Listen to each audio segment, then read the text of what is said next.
I decided to mainly focus on cycling. And so I would drive myself an hour up to Denver about 3 to 4 days a week for practice and then drive myself back home. And I loved it. It was some of the best memories developing as a cyclist. And then it just grew from there. I catted up, started doing a couple years of crit racing. Then I started guest riding for teams. And then I got a full ride to college, to Fort Lewis College for road. And then at that time I had gone pro and then started doing UCI races like Gila, Colorado Classic, Cascade Classic when they were all in the States. And I even went to Belgium my senior year of high school, to do some UCI racing over there, World Tour stuff. It was a lot. I think one year I counted like 99 races that I did. Hi, everyone. Welcome to the Zone to Speak podcast. I'm your host, Juliana.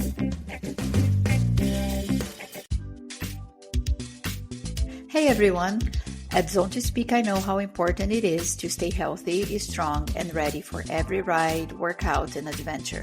That's why I'm sharing discounts on products I personally use and love, each one designed to support your performance, recovery, and overall well-being. Whether you're a serious athlete or just trying to feel your best. And remember, every time you shop using these codes, you are directly supporting the podcast and helping me bring more great conversations to life. Psych Plus, their smart pump is a game changer, light, compact, efficient, and perfect for keeping your tires road and gravel ready.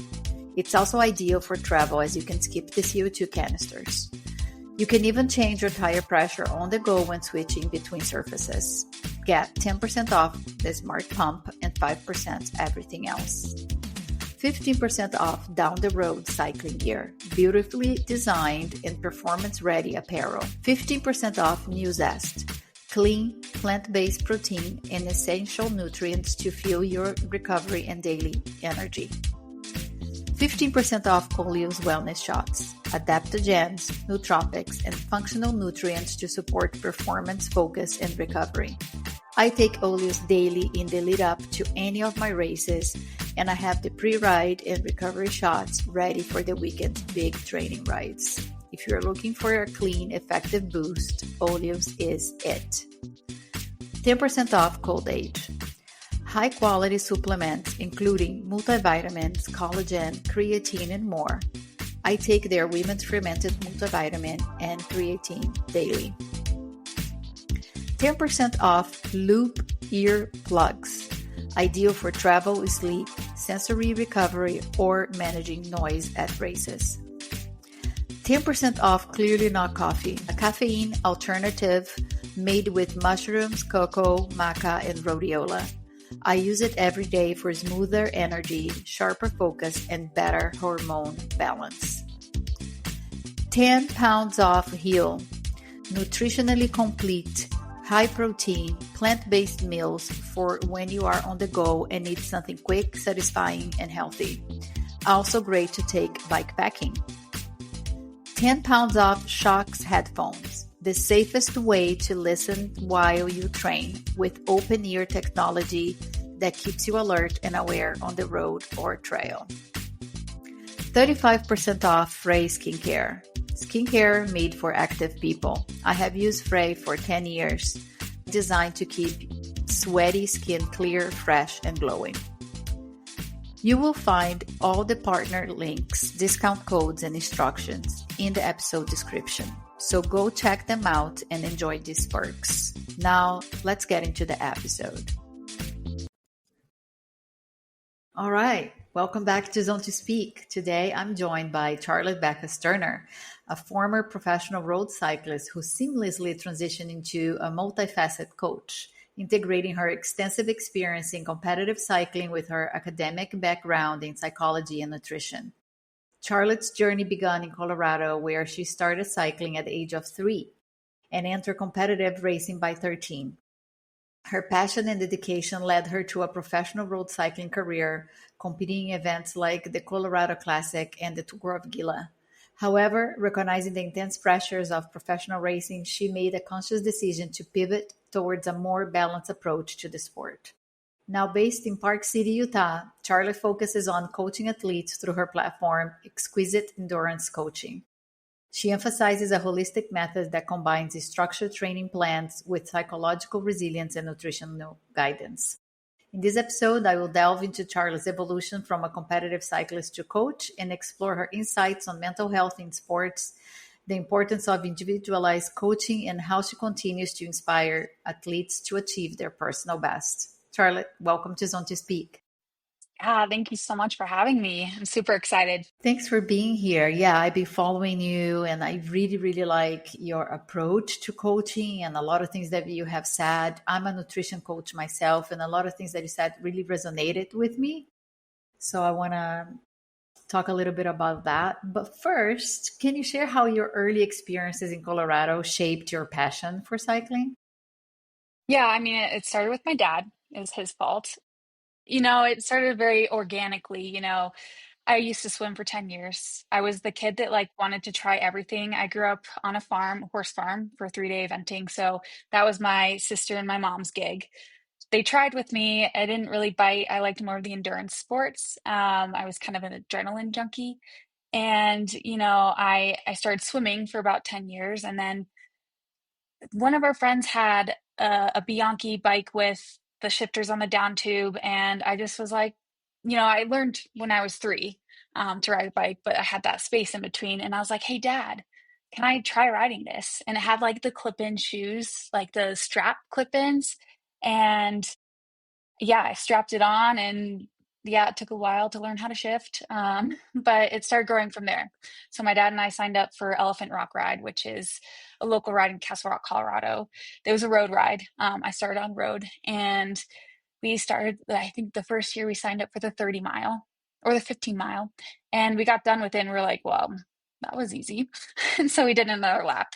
So the next year we bumped up to the 50 mile, and then the next year we did the 100 mile, and I think I was about 13, 14, or maybe even younger.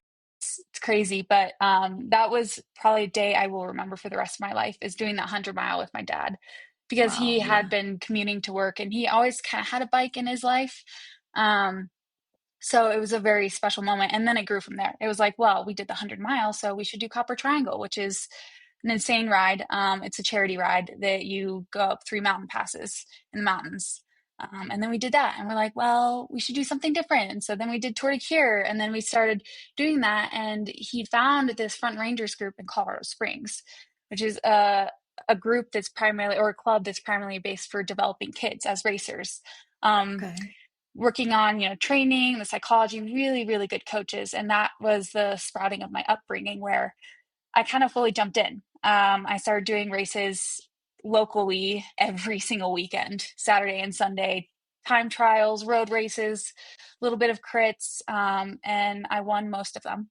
So I then started just growing again the USA cycling system. I started catting up. I raced with a lot of men and a lot of women.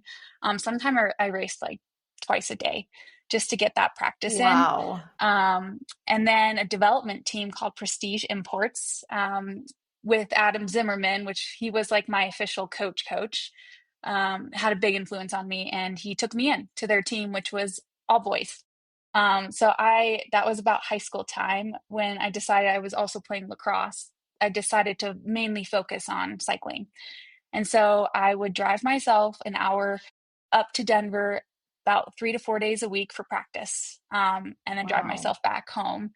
And I loved it. It was some of the best memories developing as a cyclist. And then it just grew from there. I catted up, started doing a couple years of crit racing. Then I started guest riding for teams. And then I got a full ride to college, to Fort Lewis College for road.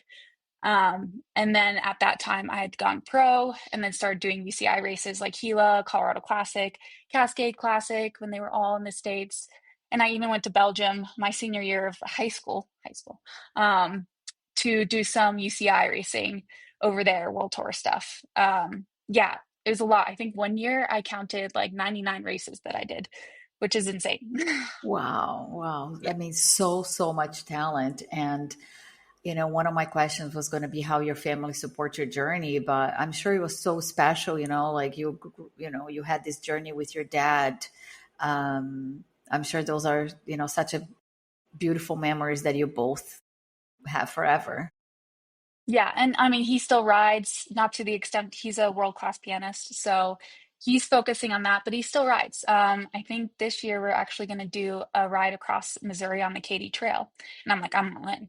I'll be there for you, even though it's after like 2, 3 ultra races, and I might be very tired, but it's so Wow. special for me to ride with my dad. I am a daddy's girl. My mom is also just as supportive.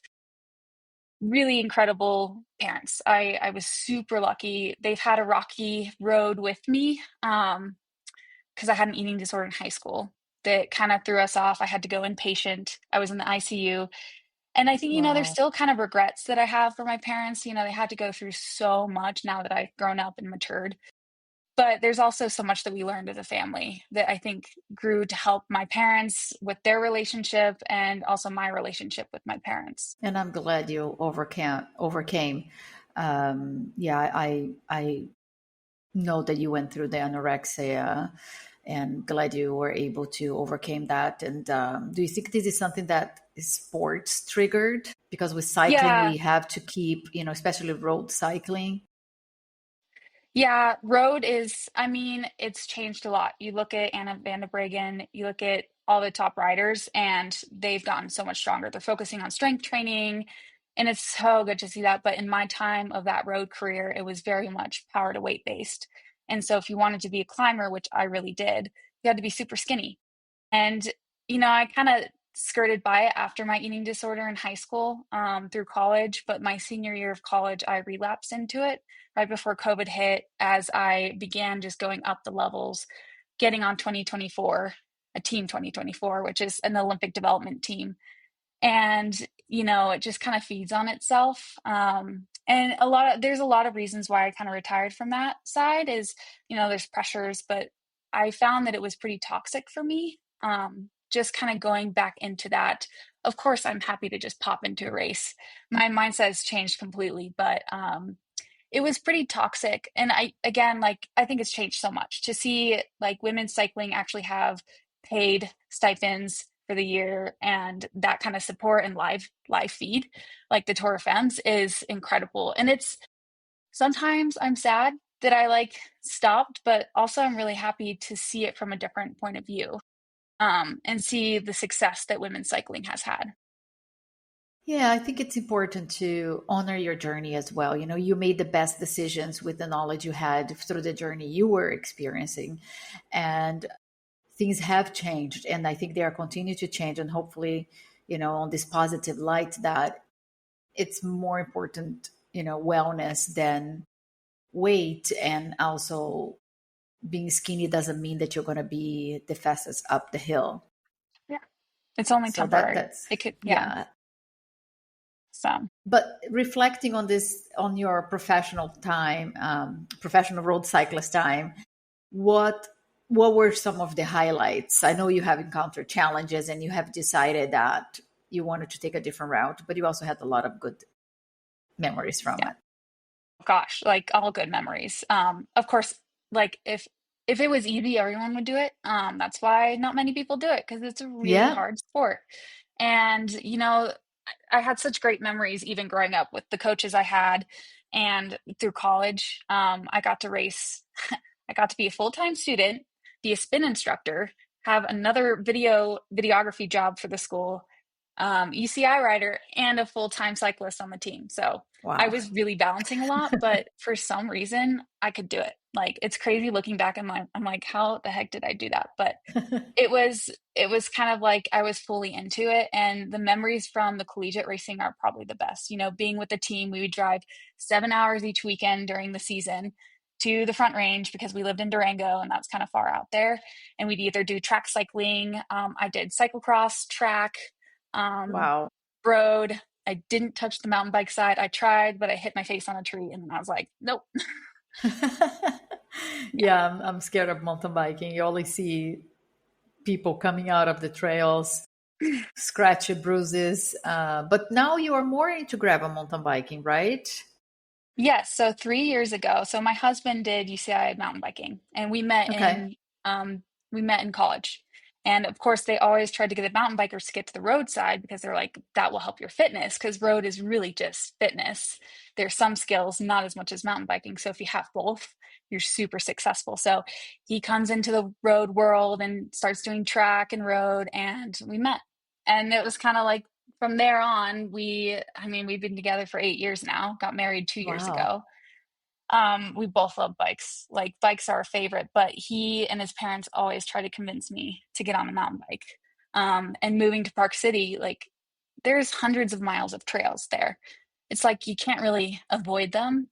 So 3 years ago, I had a friend that we met through a road ride who was like, "Hey, we should do a Point to Point, which is an 80-mile 100% single track race in Park City, Utah."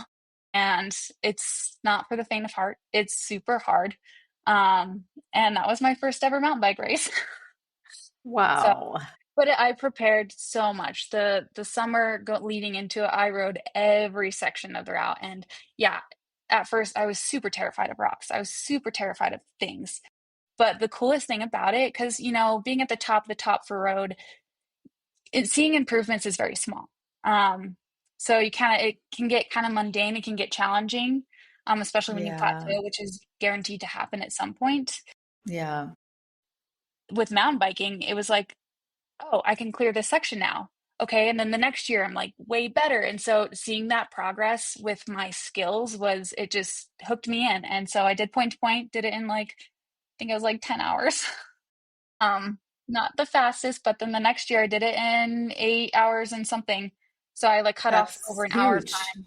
Yeah. So this year, who knows? I have no goals, but hoping to cut off because I think I've gotten better at the descending. So it's really cool to see the progression of the fear. And I kind of, when you're super underweight and as a roadie, you actually get really scared because you're super fragile. And so crashing is really scary.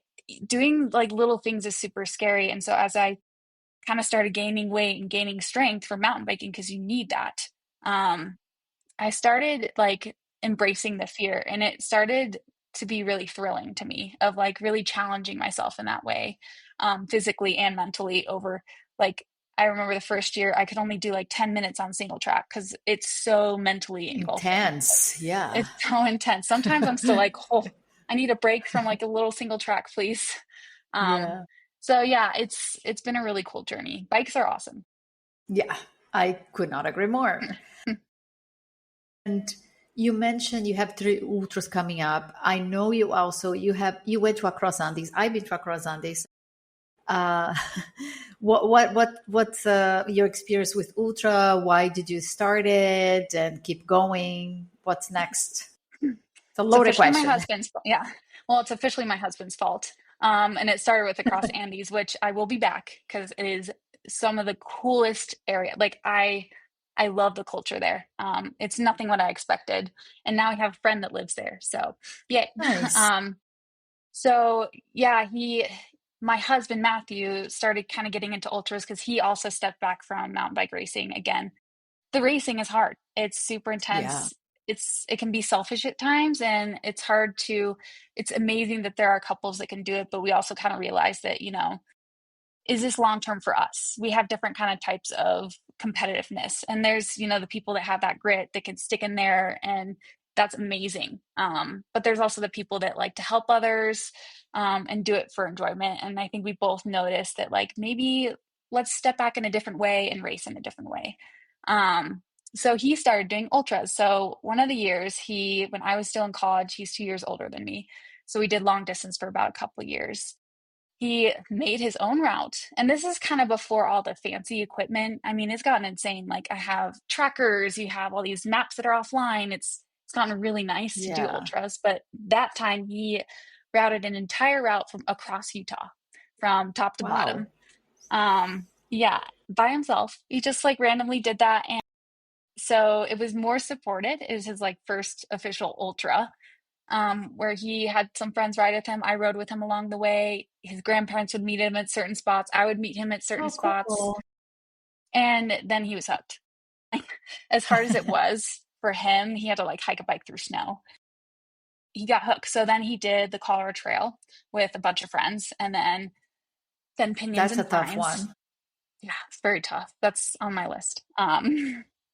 But then he did Pinions and Pines, which is in Arizona. pulled out of that one, but then did it the next year and got second. So one Wow. of the days, I love supporting him. I'm always an advocate for anyone who rides bikes or anything he does. And so I'd always be all in. So one day he's like, have you heard of Across Andes? And I'm like, no, tell me all about it. Like, I'm so stoked. And he's just really getting into things. We had quite a few bags starting to pile up. Now I can't tell you how many we have. um, but he's like, yeah, it's a great ultra race in Chile and it's cool. And I signed us up. I'm like, what? So yeah, he signed us up and I think that was November When two did you years ago. go? 2 years ago. Yeah. The Okay, the okay. year that was like really cold, really rainy. I was there the year before that, which they had a Okay. heat wave and it was insane. It's Yeah. crazy, like the stark differences, because it was freezing. Yeah, we went there and it was my first ultra and we did it as a duo team. It's really special to do a duo because you learn a lot about each other. You learn a lot about your relationship and yourself. And I think that's what kind of draws you in is like all that time you have alone, you're not like bleeding out of your eyeballs trying to stay with a group or focusing on tactics. You're able to really feel nature and be in the nature. And sometimes you feel like so alone and you just realize how small we are in this world. Um, so you learn a Very lot. well Yeah. said. Yeah. Yeah. So Yeah. Cross Andes was kind of a bust. It was pouring rain, probably like 7 to 10 degrees Celsius. So it was Yeah. freezing in the pouring rain. So we survived the first 2 days, and I ended up getting a bursitis and a meniscal tear. Oh Um, no. I think it was a mix of things, like banged my knee on the bed the night before the race started. Oh, But also like rain pants, long pants to stay warm, and then just this is my first ultra. I yeah. had It's done too much. Unbound. Yeah, it was a lot. It's a lot. So Yeah. most ultras, a lot of them are unsuccessful. And it's kind of hard getting into it because the first few are very unsuccessful. So then the following year, he did other ultra races, started doing the Grand Loop. I just supported him. And then we decided to do the goats in Portugal. Oh, And yeah, okay. so that was last year. But then the Cool. day before, I was descending on the road really fast on a little shakeout ride, and my brakes had a bubble in them, my hydraulics, and I couldn't slow down for a turn. And so I went Oh, smack into the mountain, and the race was over. no. Yeah. Oh no. So I was like, dang it, Bummer. another unsuccessful race. So April actually Doom is probably like one of the most special races to me because it was my first solo ultra and I completed it. It Yay, was hard. congrats. Yeah, thanks. It took 90 hours. I probably stopped way too many times and way too long, but that's okay. I had no expectations and I ended up getting fourth. So I'll take the win. Amazing. So Amazing. yeah. And what do you So have now I'm coming hooked. up this year? You're going back to Cross Andes. Anything else? Well, I don't know this year. Hopefully, we'll see. Okay. Time will tell. It's pretty stacked this year. It might have to be a following year. But Friday, actually this week, of July 4th, I'm doing North South Colorado. So right after Doom, Cool. I was hooked. I was like, I need to do another one. I have to do another one. I need to. And so it's a little bit intimidating because Matthew's not here. I'm so used to him being by my side. Of course, I'm here at my parents' house. They live in Colorado still. And yeah, it's North South Colorado, and you go from Fort Collins all the way to Trinidad. 600, a little over 600 miles and about 45,000 feet of climbing. So it's pretty decent. Yeah. It's long It's what, miles. about a And 1,000 kilometers, a little over yeah, that. sorry. Yeah. Yeah, Yeah. sorry. 1,000 No, no, no, kilometers no, no. I'm and just for others that don't speak miles. yeah, 15,000 meters of climbing, something like that. Yeah, that's more than decent. It's a good Yeah, challenge. Yeah. it's a really good challenge, but I'm up for the challenge. I think a lot about the bike packing is the gear that's so much fun. It's kind of like a puzzle of like, what do I bring? What do I not bring? I like if you don't use something, it's like, okay, I'm definitely not bringing this next time. But then it's a question of like, okay, Colorado, and this is the great thing is when I did Doom in Arkansas, I had no clue what the terrain was like, no clue what the area was like. So I ended up sleeping like 2 hours total out of the 90 hours. Probably lost a few Wow. brain cells, but I was like, I think it's really hard that like first official solo ultra to day of sleep.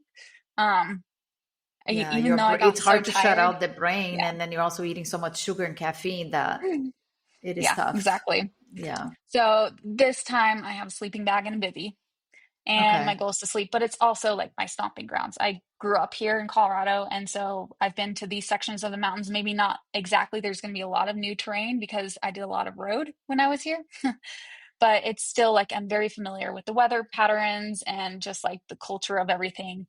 And so I'm really stoked about that. Of course, like I'm nervous, of course. Yeah, but there's a different comfort level when this is your backyard kind of, so Yeah. it should be fun. Yeah. Yeah. Interesting to explain it to my parents. Because they, you know, I grew up with them supporting me for short races that are fully supported.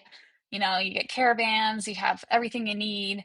You get a new wheel if your wheel breaks. I don't know, you could get a new bike. um, Yeah. I was trying to explain it to my mom yesterday of like, she's like, oh, I'll call my friend who I know that lives in Granby and I'll let her know that you're coming through. And I'm like, yeah, but she No. can wave, but I'm not gonna like stay at her house because I can't plan Yeah. anything. I could like walk up to a random stranger's door and be like, hey, can I sleep here? But that's also kind of creepy. Um, so it's really interesting to explain it to my parents. And yeah, they're totally terrified, but I always make sure safety is priority. There have been a lot of scary moments for a lot of people that ultra race, especially for women. Yeah. So I have a taser flashlight with me, another taser, bear spray, and mace. So I feel a little bit more comfortable having that. Of course, I have emergency contacts. I have my Garmin InReach, so people can always track me, and I can message them through that if I'm out of service. So there's a lot of things that I have if I need that emergency help. Yeah, that's really important. I need to get one of those trackers as well, but I did get the pepper spray, ginger spray, whatever, and I have it on my bike at all times, even if it's not an ultra, because you never know. And like I said, unfortunately, we can happen to guys as well, but women, it's such a easier prey. You are alone on an Hmm. ultra, and yeah, Yeah, but I'm like maybe I should hopefully, like tuck my hair up into the helmet and like wear a raggedy shirt. It's a little I dirty. actually do that when it gets late at night. I put my neck buffer. I put my hair Yeah. inside. Yeah, I even had once I was pushing my bike a little bit, and this guy on a van was like, "Are you okay, mate?" I was like, "Yes." He thought I was a boy. That's good, in a way. That's Like nice. it's sad that we Yeah. have to think of those things to be safe, but it is a Yeah. reality. Yeah. And It's more of like afraid of humans rather than animals, really. yeah, yeah, Just yeah, interesting. yeah. So, I heard you were also a Zwift beta racer rider. How was that yeah. My experience? gosh. I grew up with a trainer because I lived on a horse farm in the middle of the country on dirt roads. And the only way for me to ride was with my dad, and he worked during the weeks.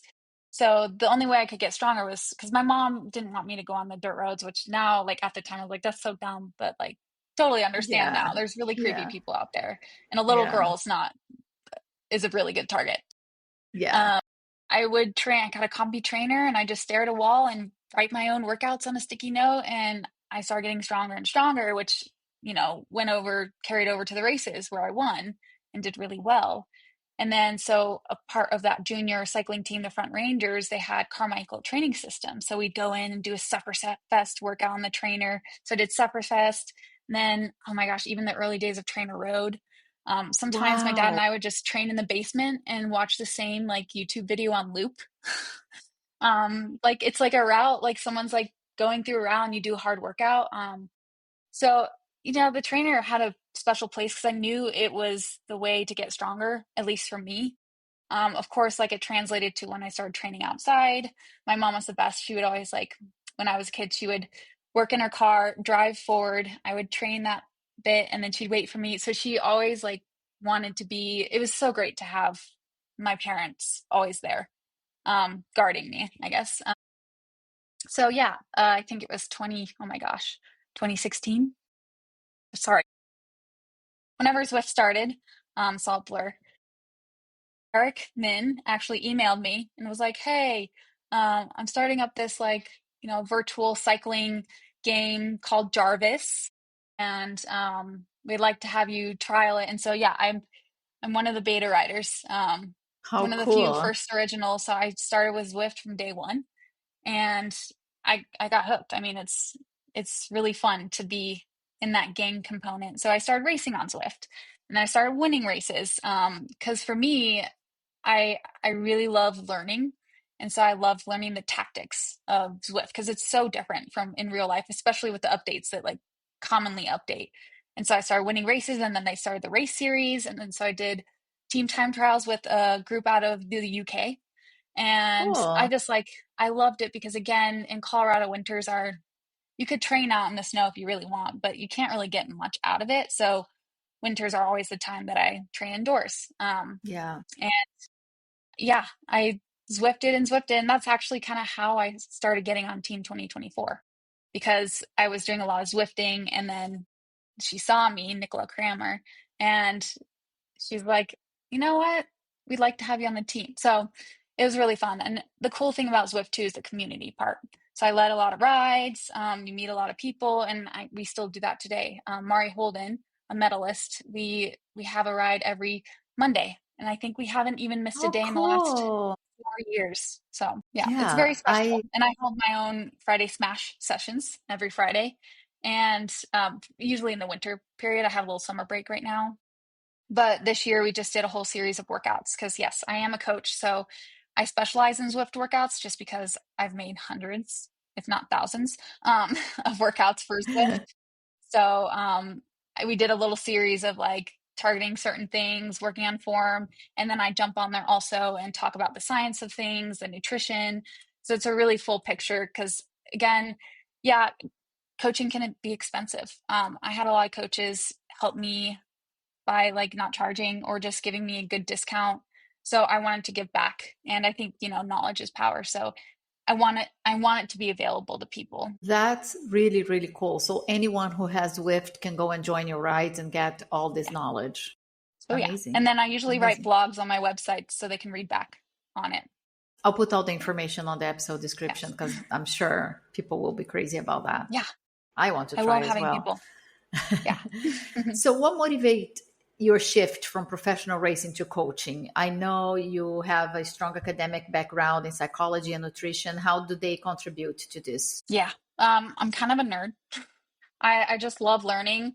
Maybe not so much math, but more of like the science of things. That I think a lot of that helped me with my eating disorders, like really understanding nutrition. Like really, what does carbohydrates do? And so going through college, getting psychology, I always loved trying to help people. I feel like I've always had, just because of the eating disorder, I've always had a different mindset of how to overcome things. Um, so I loved learning the psychology, but I started to get, again, like I think it goes in hand. I had lots of years of training with different coaches, with different programs. So I loved creating workouts, and people noticed that. Like I started just like I have tons of notebooks of just workouts, like way before Training Peaks was a full thing. And so I just really enjoyed making workouts, and people noticed that. So I was like, maybe I'll get into coaching. And so I did almost minor as an exercise science major or minor.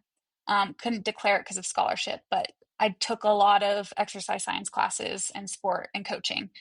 And so I kind of started just growing from there. And senior year of college, I became a level 1 USA cycling coach. And so I work with USA Cycling and Training Peaks and just work on that accreditation every year. Amazing. Can you describe the philosophy behind exquisite endurance coaching and how it differentiates from traditional coaching methods? Yeah, I could say like in simple terms, flexible. A lot of coaches have, and it's nothing wrong. A lot of coaches have a very singular funnel mindset of like, I only do polarization. But in my learning, I love to keep an open mind of the new stuff that's coming in, and I want to invite everybody because cycling's for anybody. So I have Yeah. athletes from 16 years old to 80. So I have a Wow. huge range, and some of them are just only Zwifters. They, want to stay inside, and like I'm like, yes, stay inside. Like if you find community there, it's not safe outside. Stay inside.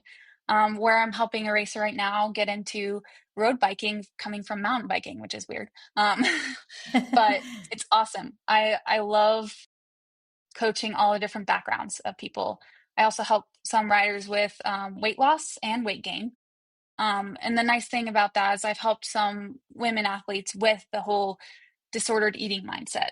It's very common because it's just, I think it's a part of the sport, especially at the high level. And Yeah. so, again, that's where the psychology background really helps because you can really process and go over goals and all the different scenarios of how to change your mind into a different mindset to be successful. So yeah, my coaching Exquisite is from Matthew's family, which has a property management business in Park City, and I stole it from them, but I got permission. um, but they're Exquisite Mountain Property Management, and I'm Exquisite Coaching. I just kind of like the exquisite, like I like that. it's Yeah. exquisite. Yeah. There's nothing too simple about it. Yes, I give really hard workouts, but I also love to listen. And my number one thing is you tell me if you're not having fun, because I've been there. I've been to where I hated the bike. I didn't want to get on it, but I did. Um, I started pulling away from it. And, looking back, that was sad. It's really sad because the bike has always been a part of me. It's been my freedom. It's been my cure. And to hate it is not really fun because you just like feel like you Yeah. lose your identity.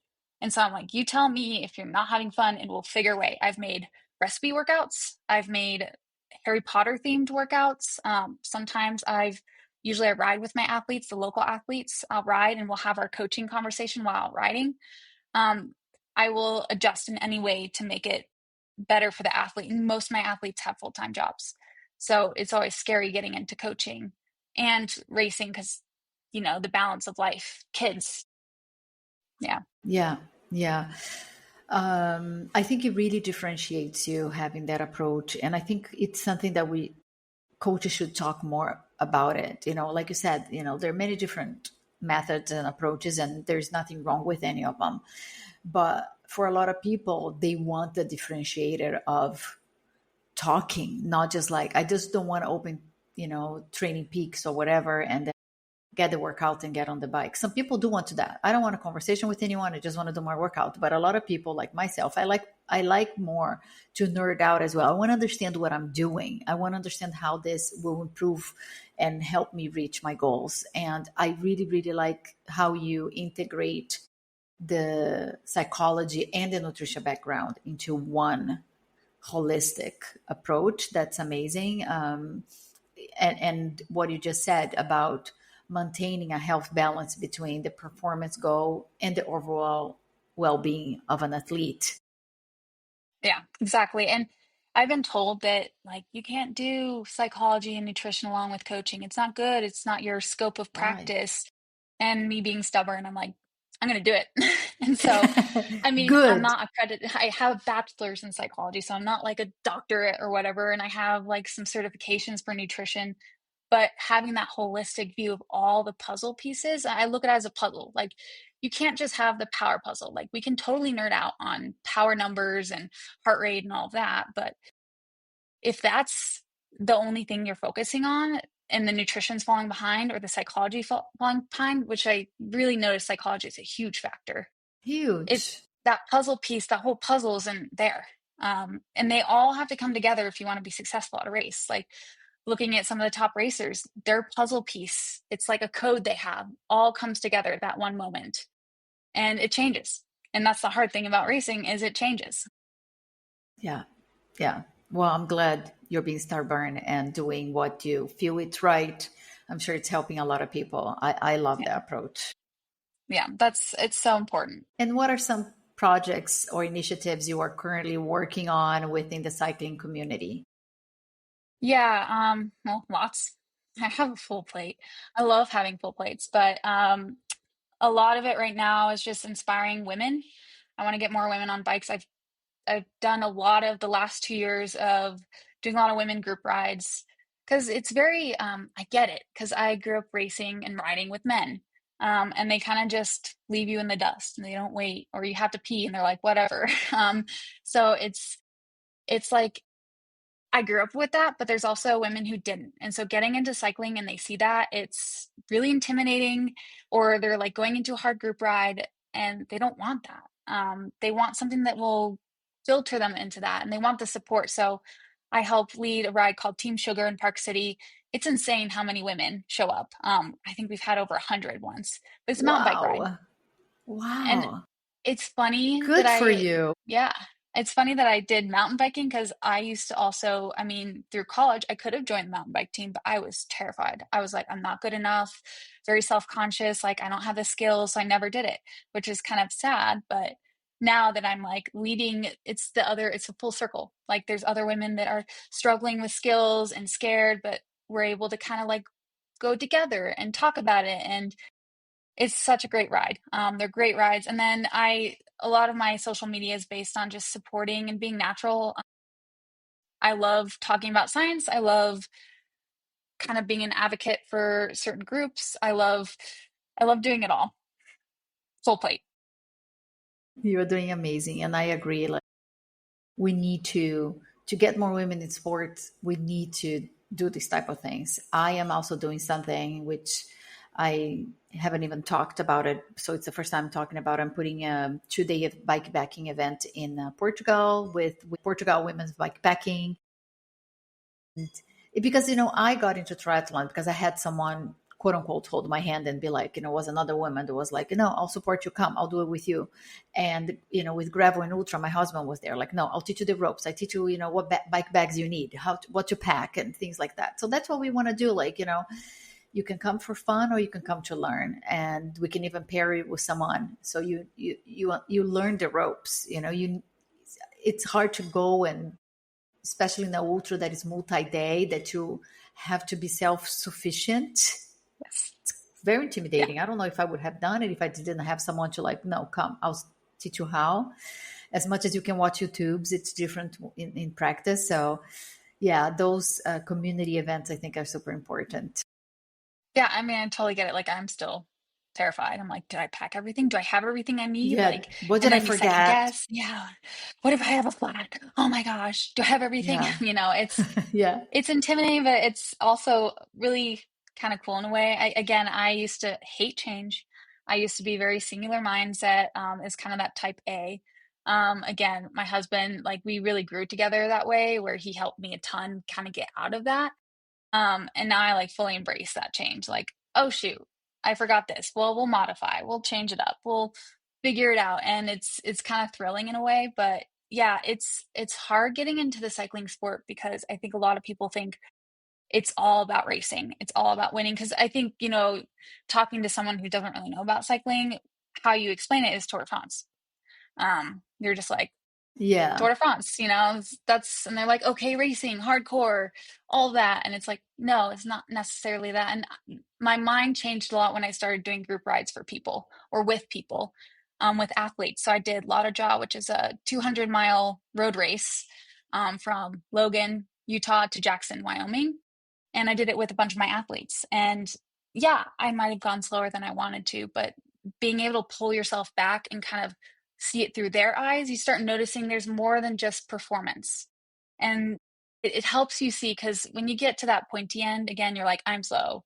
You can be really hard on yourself. But when you see the full picture, you're able to see, like, I started somewhere too, and they're starting somewhere too, and we can grow together. Yeah.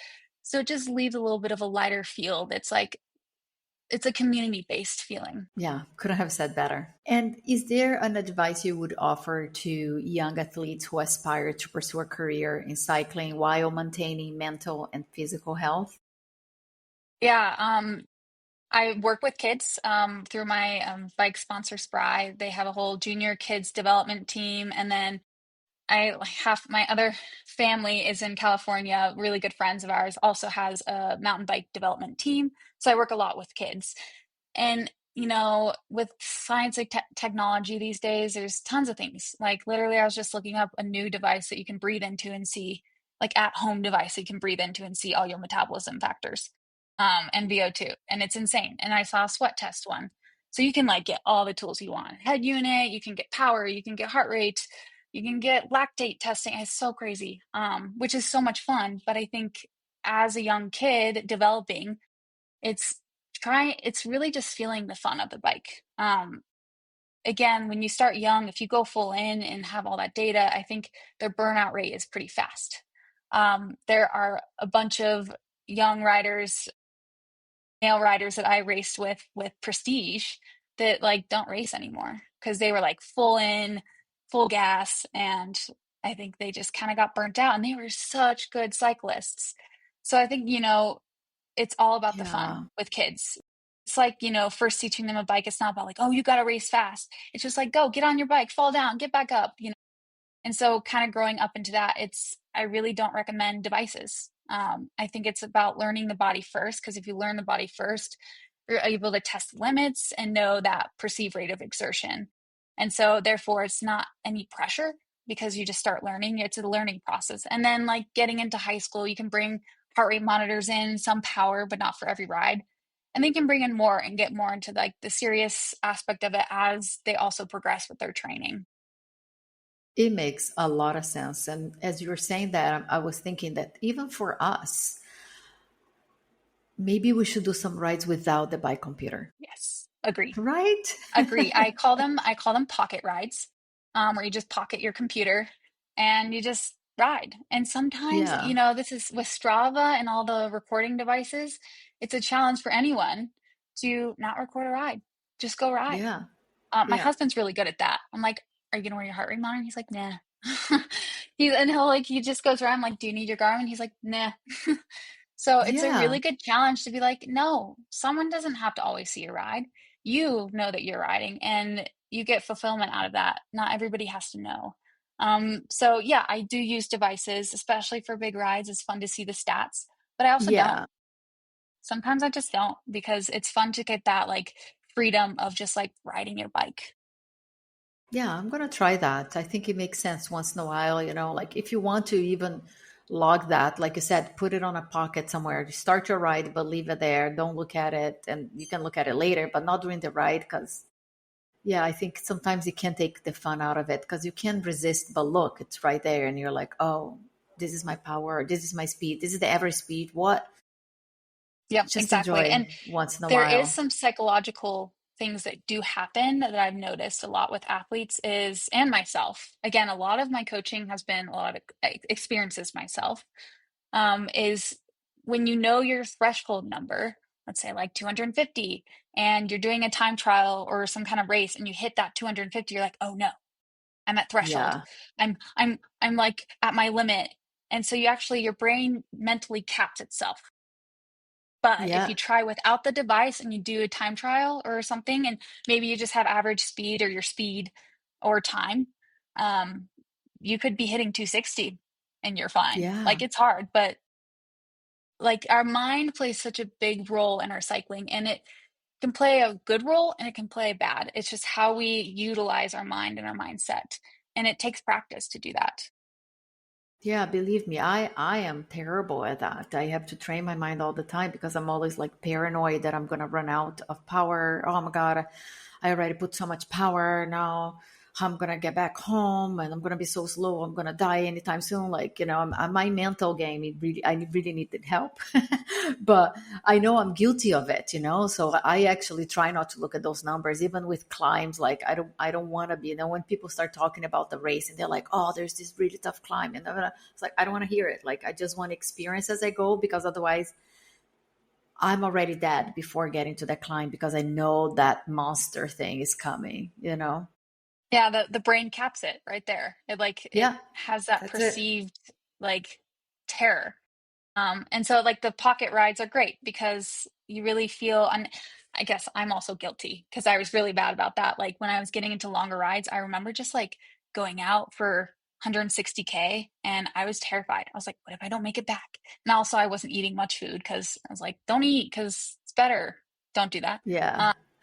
So of course Eat. I was bonking. I was bonking so I wouldn't get back and I'd struggle. And so like it was a huge fear thing. And then yeah, hitting those numbers was like scary because I didn't know and knowing the climbs, but it started changing when I started getting into ultra and mountain biking too. Because ultra racing, you're out there and the only way back is just to continue. You could turn Yep. around, but it's probably the same Same. same Yeah, or amount more. back, yeah, or Yeah. more. So it's like you're kind of forced to like keep going. And so the way you change your mindset, and you're not like, you start to not focus on the numbers. You're just like Yeah.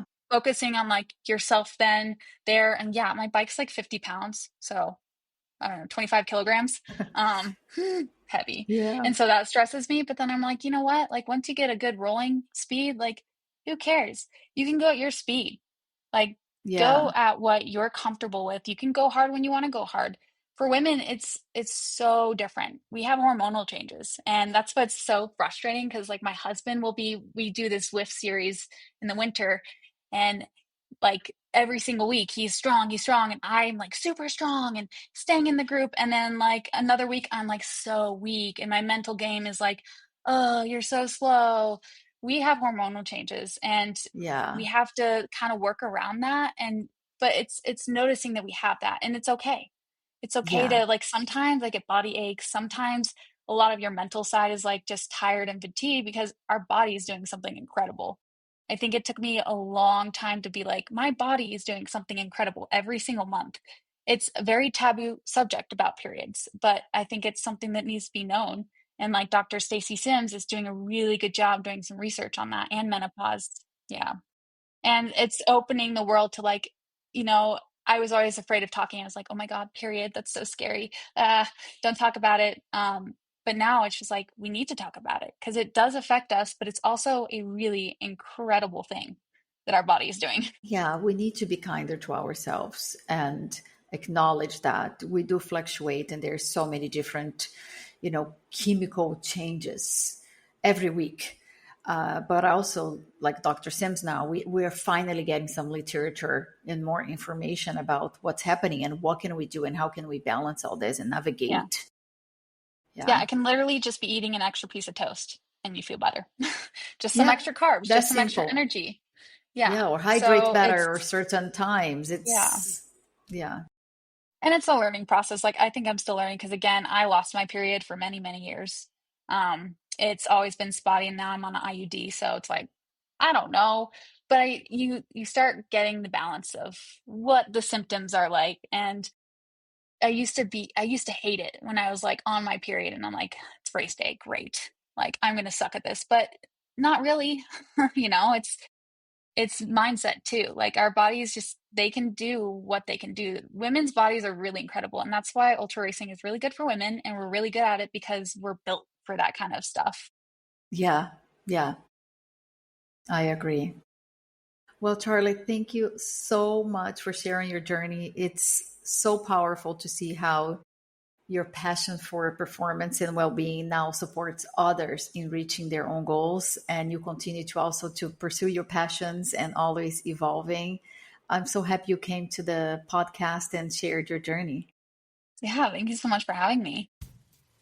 And that's all for today's episode. I want to thank the listeners for tuning in. Your support means everything. If you enjoyed this episode, please consider following, leaving a review, and sharing it with your friends.